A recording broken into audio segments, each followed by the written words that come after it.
General Wakeruzzaman কথা বলেছেন এবং সেখানে তিনি নানা ধরনের প্রশ্নের উত্তর দিয়েছেন সেনাবাহিনীর সদস্যদের। এক পর্যায়ে তিনি বলেছেন যে তাদের বিরুদ্ধে করা যে নানা ধরনের কটূক্তি সেটি নিয়ে কথা বলেছেন এবং বলেছেন যে এসব গালিগালাজ শুনে অখুশি হওয়ার কিছু নেই, যারা এসব করেছে তারা আমাদের সন্তানের বয়সী, ওরা বড় হলে নিজেদের ভুল বুঝতে পারবে, তখন লজ্জিত হবে। আমার মনে হয় আপনিও বুঝতে পারছেন যে সম্প্রতি এনসিপির বিভিন্ন নেতারা বিভিন্ন রকমের বক্তব্য দিয়েছেন ডিজিএফআই নিয়ে, সেনাবাহিনী নিয়ে, বিশেষ করে নাসিরউদ্দিন পাটোয়ারির যে বক্তব্যটি ব্যাপক আলোচিত হয়েছে যে এই যে আমার আর্মি ভাইরা হাতে শুধু অস্ত্র থাকলেই হয় না, মাথায় ঘিলু থাকতে হয়, না বুঝে সংবিধান, না বুঝে স্টেট, কিছু দেশ থেকে ঘুরে ফিরে কিছু অস্ত্র নিয়ে এসে মাথায় ঘিলু না থাকার কারণে অস্ত্রটা চালায় জনগণের উপরে, এ ধরনের একটি বক্তব্য তিনি দিয়েছেন। এবং এর প্রেক্ষিতে আমরা আজ দেখলাম যে সেনাপ্রধান যে বক্তব্য দিয়েছেন সেখানে তিনি বলেছেন যে বড় হলে নিজেদের ভুল বুঝতে পারবে এবং তখন লজ্জিত হবে। আপনারা কবে বড় হবেন, এই বক্তব্যের প্রতিক্রিয়া যদি একটু জানান। না, এটি আসলে বড় হওয়ার বিষয় না। আমি প্রথমেই ধন্যবাদ জানাই আপনাকে এবং একই সাথে আমার সহ আলোচক বিজ্ঞ আলোচকরা আছেন তাদেরকে ধন্যবাদ জানাই।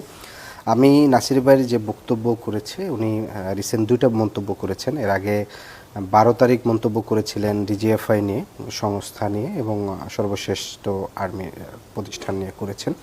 এখানের বক্তব্যের তিনটা আমি অবস্থান বলবো।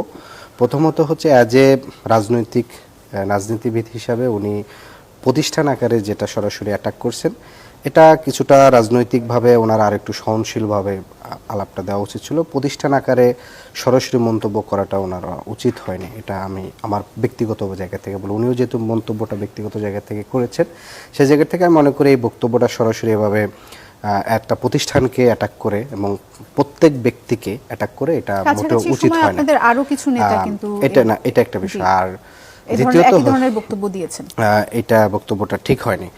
2 নম্বর বিষয় যেটি হচ্ছে যে এখানকার ডিজিএফআইয়ের যে ভূমিকা, সংস্থার যে ভূমিকা, এখানকার বিশেষ করে লাস্ট 15 বছর ধরে এখানকার রাজনৈতিক দলগুলো ভাঙা, দলগুলো কার সাথে জোট করবে না করবে, অর্থাৎ পুরো স্টেটের পাওয়ারটা সে মেকানিজমে সে যেভাবে সরাসরি ইনভলভ হওয়ার চেষ্টা করে কিংবা হচ্ছে ভূমিকা রাখার চেষ্টা করে, এই বিষয়গুলো তো আসলে কোনোভাবেই উচিত না। বরঞ্চ রাজনৈতিক সিদ্ধান্ত দেশের অবশ্যই রাজনৈতিক দলগুলো জনগণকে সাথে নিয়ে সিদ্ধান্ত নেবে। সেখানে কোনো সংস্থা বিভিন্ন ধরনের হস্তক্ষেপ করা কিংবা হচ্ছে ভূমিকা রাখার চেষ্টা করা, এটা আসলে কোনোভাবেই উচিত না। বরঞ্চ না, এটা আমি আস্তে আস্তে আসতেছি, এই জায়গাটিতে কোনোভাবেই উচিত না। এবার আসি আপনার প্রতিষ্ঠান হিসেবে যে সেনাবাহিনীর ক্ষেত্রে আমি সমালোচনার আমি যদি মন্তব্য করি, সেক্ষেত্রে আমি দুটো পার্টে মন্তব্য করব। প্রথমত হচ্ছে অ্যাজ এ সেনাবাহিনীর যারা সৈনিক থেকে শুরু করে সার্জেন্ট পর্যন্ত আছেন, অর্থাৎ যারা কর্মকর্তা বা অফিসার না, তাদের যে লাইফস্টাইল কিংবা হচ্ছে তাদেরকে যে বেতন কাঠামোর মধ্যে রাখা হয়, এটা আসলে তাদের প্রতি এক ধরনের অবিচার রাখা হয়। বরঞ্চ আমরা মানুষের সামনে সেনাবাহিনীর ভাবমূর্তিটা যার মাধ্যমে খারাপ হয়েছে, সেটা হচ্ছে সেনাবাহিনীর অল্প কিছু উচ্চাকাঙ্ক্ষী কর্মকর্তা থাকে যারা অনেক সময় রাজনৈতিক ধারা প্রভাবিত হয় এবং সরাসরি ফ্যাসিবাদী শেখ হাসিনা তাদেরকে সরাসরি রাজনৈতিকভাবে নানাভাবে ব্যবহার করে। এবং আপনার মনে আছে যে কিছুদিন আগে একটা নিউজ আসছে যে জিয়াউল তিনি প্রায় 1000 গুম বা বিচার বহির্ভূত হত্যার সাথে জড়িত ছিলেন। দ্বিতীয়ত বিষয় হচ্ছে এখানে যেটা করা হয় যে উপরোক্ত যারা অফিসার থাকেন তাদেরকে নানাভাবে সুযোগ সুবিধা দিয়ে নানাভাবে তাদেরকে একটা বশীকরণের মধ্যে এক ধরনের নিয়ে আসা হয়।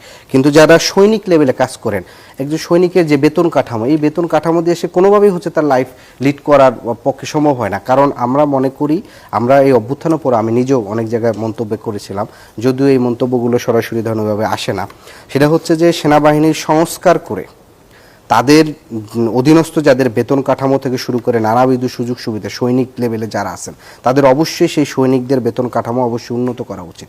তাদেরকে যেই লেভেলের ধরেন আপনার এক ধরনের এটা কি বলা হয়, অমানবিকতার মধ্যে দিয়ে যাওয়া হয়, সেটা কোনোভাবেই উচিত না।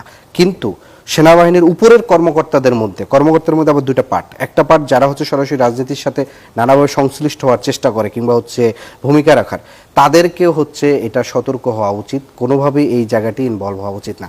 অ্যাজ এ সেনাবাহিনী তো অবশ্যই দেশপ্রেমিক হিসেবে দেশের সার্বভৌমত্ব, সে দেশের আইন শৃঙ্খলা উন্নতি করার ক্ষেত্রে তারা ভূমিকা রাখছে। গণ অভ্যুত্থানের সময় আমরা দেখেছিলাম বিশেষ করে 2 আগস্টের পরবর্তীতে বেশ কিছু জায়গায় তারা জনগণের পক্ষে অবস্থান নিচ্ছে, বিশেষ করে ইয়ার পক্ষে পাল্টা গুলি ছুটছে ছাত্রলীগের সন্ত্রাসীদের প্রতি। এই ভূমিকা তো আমার তাকে অ্যাড্রেস করতে হবে, কিন্তু উপরের কিছু কর্মকর্তা যে ভূমিকা, যেটা মানে অনেক সময় হয় না যে ধরেন 2-1 জন সাংবাদিক রিপোর্ট করে, সেই রিপোর্টের কারণে মানে শ্রেণী আকারে ধরেন সমালোচনাটা করা হয়ে যায়, এটা আসলে অনুচিত করা।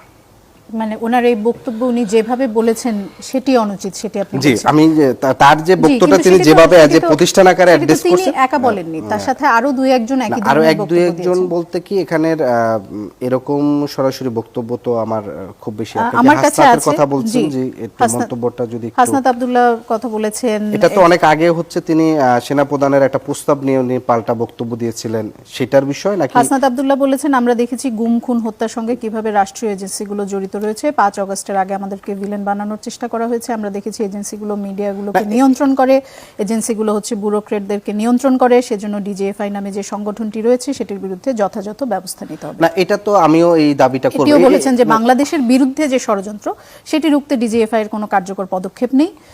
ওনারা দেশের ভিতরে সংস্থা নিয়ে যে অভিযোগ হাসনাত আব্দুল্লাহ যে মন্তব্যটা করছেন, এই মন্তব্য তো আমিও আমার এই বক্তব্য কিন্তু আমি করেছি।